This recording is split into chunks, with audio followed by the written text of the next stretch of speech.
Hi, hello, and welcome back to my channel Shenimation. This is Shen, and today I will be talking about Robert the Doll. In 1904, Robert the Doll was manufactured by the Steiff Company, whose namesake, Richard Steiff, who later on created one of the first teddy bears. The company claimed that Robert was never meant to be a toy. Instead, he was manufactured as a mannequin for a window display.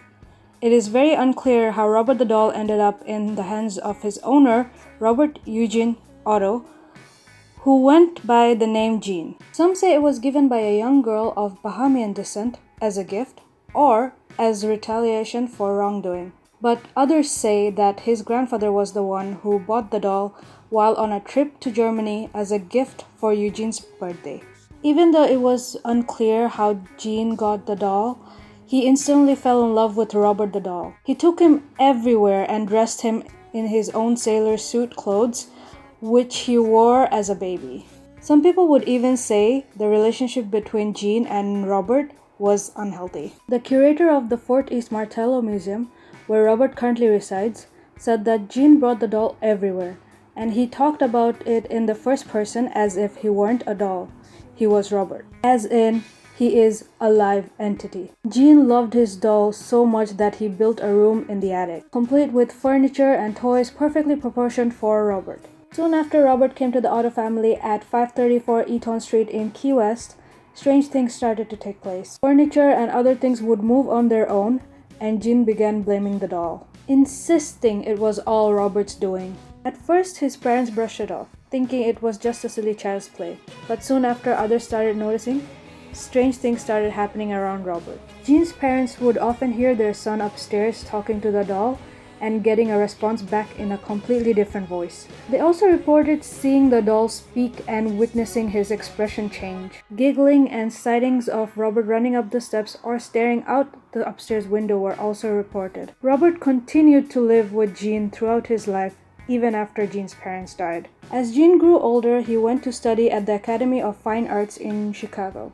and then to the Art Students League in New York. He then later on went to the Parisian Sorbonne, where he met his wife Annette Parker, also known as Anne. He brought her back to his childhood home, which he called the Artist House. Jean decided the doll needed a room of his own and placed him in the upstairs room that had a window overlooking the streets. Anne felt uneasy with Robert in the house, and although she couldn't tell what exactly is bothersome about him, she wanted Jean to lock up the doll in the attic. Jean agreed, but this made Robert the doll very unhappy. Soon, people who passed by the house would start to avoid walking past the house altogether.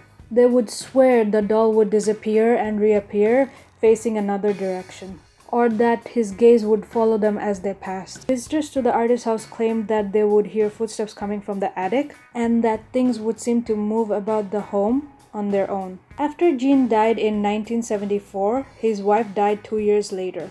After their deaths, the Eaton Street home containing the doll was sold to Myrtle Reuter, and she lived with Robert for 20 years, even taking him with her when she moved to a new home in the 1980s. And for 20 years, he'd move around inexplicably. Finally, she donated him to the Fort East Martello Museum, and the reason for her donation was that the doll was haunted. The museum took the doll, assuming the stories were just silly rantings of an old woman. Staff did not put Robert the doll on display, and instead kept him in a storeroom until he could be incorporated into their exhibits. Almost as soon as the Robert the doll arrived, so did numerous visitors wanting to see him. Despite no press being released on Robert, people somehow learned that the museum had a haunted doll. Letters started arriving from people begging for Robert's forgiveness for being disrespectful towards him. Eventually, the museum appeased their visitors and put the doll on display. Today, Robert the doll sits safely behind a glass case, rarely taken out from his case. People still visit daily, hoping to catch a glimpse of him moving. Even after 115 years, his powers seems to be as sharp as ever. Visitors claim that cameras malfunctions in his presence and various other devices stop working. If you made it this far, thank you so much for sticking around till the end. Like this video if you have enjoyed it, and subscribe for more videos like this. And if you are already subscribed, click the bell to be notified whenever I post a video.